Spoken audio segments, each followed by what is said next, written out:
Basil Twist, thank you for inviting us into your studio. It's my pleasure. We're interrupting you in the middle of some work on Titon et l'aurore. I think that is based on a play by Euripides, and that's as far as my knowledge of the Greco-Roman theater goes. Titonus is a son of Prometheus, and Aurora is the goddess of the dawn. Aurora is the goddess of the dawn, but Titon is a humble shepherd. So he's a mere mortal, and she's a goddess, and they're in love. Now you're specifically involved because the Opéra Comique of Paris. I've been sort of in touch with them for several years. They've approached me about certain projects that have a more sort of fantasy element to it. Came back to me years later and say, oh, we want to know if you're available for something. And I said yes, and they said, no, we want you to create your universe. Meaning that I'm directing it and designing it. So I'm designing the sets and the costumes. That's interesting because my first exposure to your work actually was when you created an entire universe. I was singing at Houston Grand Opera. There was a production of Aida, and in repertory at the same time was Hansel and Gretel. Exactly. And you were doing the same thing, creating an entire universe where you were directing, staging, and sets and costumes. Sets. Yeah. There's a conceit in opera where we have children,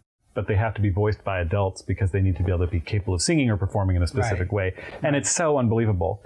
But you're the universe you created. Because everybody else was 3 times as big as the adult child. The children were the only people that were left untouched. It was sort of all about the witch. Would you describe the witch? There was a singer inside of the witch, and the witch was about 16 feet tall. This is a baritone who's 6 foot plus tall. He's almost 2 meters tall. It more than doubled his size, and he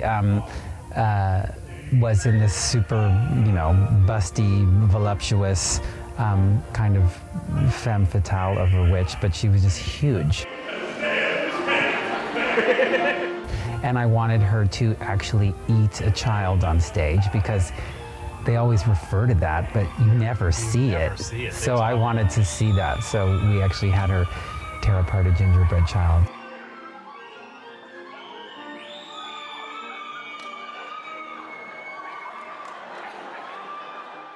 The amount of complexity involved, because there is a 6 foot tall actor inside of our 12 foot tall device, but the actor was holding prosthetic limbs that were how long? Maybe about 4 feet long. I mean, it was incredibly demanding on the performer. But you describe yourself as an outsider. What drew you and your puppetry to opera? What drew you to the classical form? Well, I've worked with music almost always in my work, most notably this piece, Symphonie Fantastique, that I did in 1998. That kind of pushed me into a realm of working with music.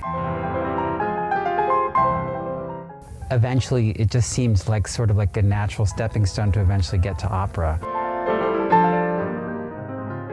Opera is not realistic to begin with. So in fact, there's something kind of perfect about involving some level of fantasy and extreme stagecraft. You're also known in New York for working with the downtown artists and also for some Broadway productions. Yes. Which was your most challenging Broadway production that you brought puppetry to? Probably The Addams Family. The Addams Family was the first, and that was the hardest. You were not new to puppetry, and as a matter of fact, No. your family isn't new to puppetry. How do you come by that puppetry heritage? My mother was a puppeteer when I was a little kid. She was part of the San Francisco Puppetry Guild, but it made a big impact on me when I was a kid that my mom was in a puppet troupe and I got to be backstage and touch the puppets. Also, her father, my maternal grandfather, who died before I was born, he was a big band leader in the 30s and 40s, and he also used puppets.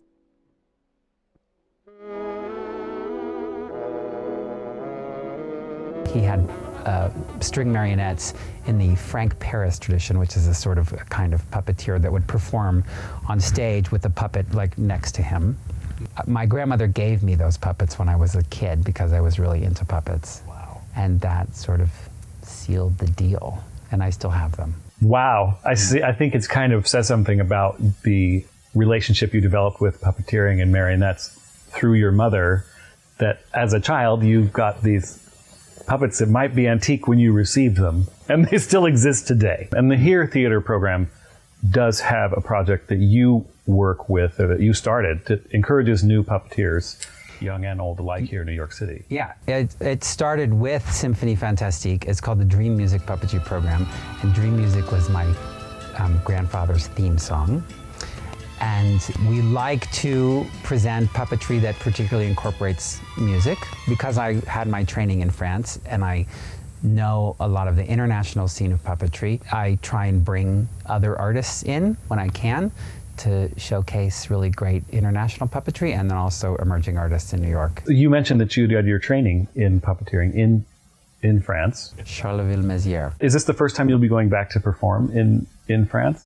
Well, I've done a few things in France. I'm excited for this project because of my time in France. I've done a few things there, but this would be the biggest thing I've ever done. What is it that you're excited to bring from your creative universe into this classical universe? I like to animate the whole environment. On my little tour through your studio and the area at Abrams where you're creating, I saw a stack of, 9 life-size sheep. Is that part of the fantasy you're creating? That's part of this sort of Busby Berkeley sheep bonanza moment that happens. And I saw your interpretation of the Three Graces. They're string marionettes, so they're operated from bridge. The Opéra Comique has a catwalk that they can install, and it's very complicated to get a catwalk when you want one, and they had one, so I thought, well, I can rock a catwalk, but it's very high. Thank you very much for your time, Basil Twist. My pleasure. It'll be his production of Titon et l'Aurore at the Opéra Comique, starting in January 2021 in Paris, France.